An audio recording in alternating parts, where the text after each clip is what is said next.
ఇదే ఏలూరులో ITI college. Let's vote all of you.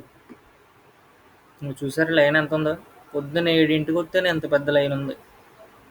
ఇంకా వాళ్ళు చూసారా సోది వేసుకుంటున్నారు అక్కడ లైన్లో నుంచోకుండా. నా ముందు లైన్ చూసారా ఎంత పెద్దగా ఉందో? ఇంకో అక్కడ చూసారా అందరూ వచ్చేస్తున్నారు. నాకు కూడా వచ్చేలా అనిపించేస్తుంది కానీ అసలు కోపంలో ఉన్నాను. నుంచుని నడుము నొప్పి చెంది. ఇంకో నేను వెనకాల లైన్ ఇదంతా. ఫైనల్గా దగ్గరికి వచ్చేసాం. నా ముందు ఒక 10 మంది ఉన్నారు.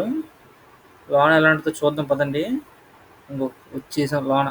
అక్కడ నా నా నెంబర్ పిలుస్తారు. నెంబర్ పిలిచిన వెంటనే ఎవరు ఓటు వేసేయాలి. ఆ? ఇప్పుడు ఎవరికి వేసిద్దంటే ఓటు మా అమ్మ. ఆహా. Okay, like and comment share. Bye friends.